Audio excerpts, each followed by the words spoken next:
In this problem, we're going to examine an exponential function. We're going to use the function f of x equals 4 to the x plus 1 minus 2 to find the domain of the function, graph the function, and from the graph determine the range and any asymptotes, then find the inverse of the function, use the inverse to find the range of the function, and then graph the inverse. Start by finding the domain of the function. We first recognize that the base function is y equals 4 to the x. This exponential function has a domain of all real numbers. If we examine the given function, see that there's a transformation of a shift left 1 unit, and there'll be a transformation of a shift down 2 units. Neither of those transformations will have an impact on our domain, so the domain for our function is still all real numbers, or in interval notation, negative infinity to infinity. We want to sketch the graph of our function. We'll go ahead and start with the base function. We'll plot a few points and then use transformations to get the graph of our given function.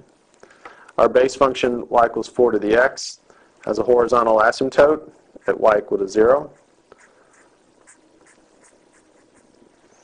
And if we plot a couple of points, we'll let x equal 0. 4 to the 0 is 1. We'll get the point 0, 1. It's the graph of the base function. And then if we let x equal 1, we get y equals 4. So we plot the point 1, comma 4. We'll go ahead and plot one other point. If we let x equal 2, we'll get y equals 16. Again, this is for our base function, y equals 4 to the x. We connect these dots, connect the points with a smooth curve, and then approach our horizontal asymptote as we go to the left. We have the graph of our base function, y equals 4 to the x. Now, to get the graph of our given function, f of x, we're going to apply some transformations. We're going to go left 1 unit and down 2 units. So we'll use each of the 3 points that we've plotted on our base function and apply the transformations. So starting at the point 0, 1, we'll go left 1 unit, down 2 units, and we get the point negative 1, negative 1. Starting with the point 1, 4, we go left 1 unit, down 2 units. We get the point 0, 2. From 2, 16, we go left 1 unit, down 2 units. At the point 1, comma 14. We had a horizontal asymptote in our base function of y equals 0. If we apply our transformations, a shift left 1 unit does not affect the horizontal asymptote, but the shift down 2 units will give us a new horizontal asymptote, y equals negative 2. We'll go ahead and plot or connect the points that we've plotted here with a smooth curve.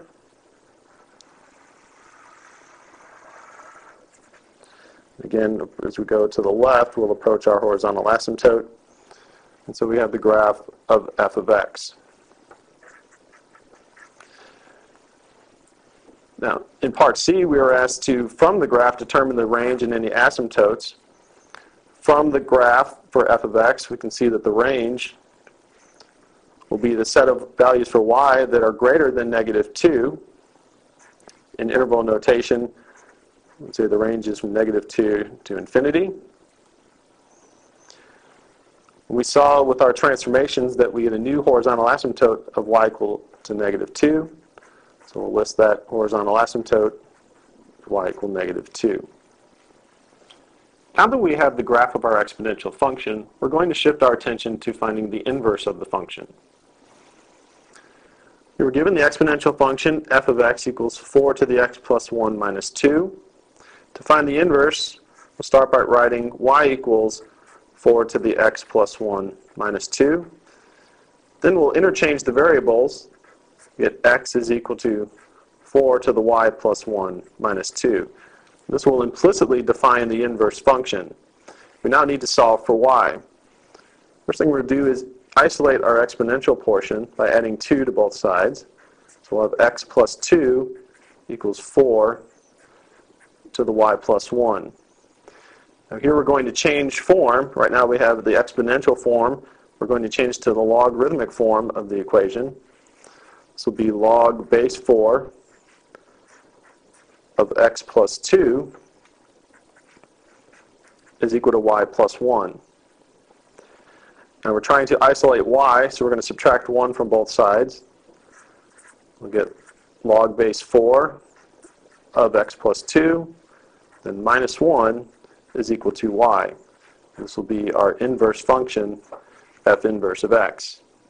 And we should verify that f of f inverse of x is equal to x, as well as f inverse of f of x is equal to x. But we'll leave that check to you. In part C of this problem, we use the graph of the function to determine the range of the function. In part E, we're going to use the inverse function to determine the range as well. We found that the inverse function, f inverse of x, was log base 4 of x plus 2 minus 1. Recall that our original function was the exponential function, f of x equals 4 to the x plus 1 minus 2. We want to use the inverse function to determine the range of our function f. We'll do this by recalling that the domain of our inverse function is equivalent to the range of the function, and vice versa. The domain of our function is equal to the range of the inverse. So if we can find the domain of our inverse function, that will allow us to determine the range of our original function. Looking at this logarithmic expression, we see that the domain is a set of values such that x plus 2 is greater than 0, or x is greater than negative 2. So the domain of the inverse function is a set of values that are greater than negative 2. Therefore, we can say the range of f will be the set of values for y that are greater than negative 2. In interval notation, we'd say the range is from negative 2 to infinity in parentheses. The last part of this problem asks us to graph the inverse function. We could do this by plotting points, by using transformations, or by using the graph of the function f. We're going to do this by using the graph of the function f. So we'd like to obtain the graph of f inverse of x, which is log base 4 of x plus 2 minus 1.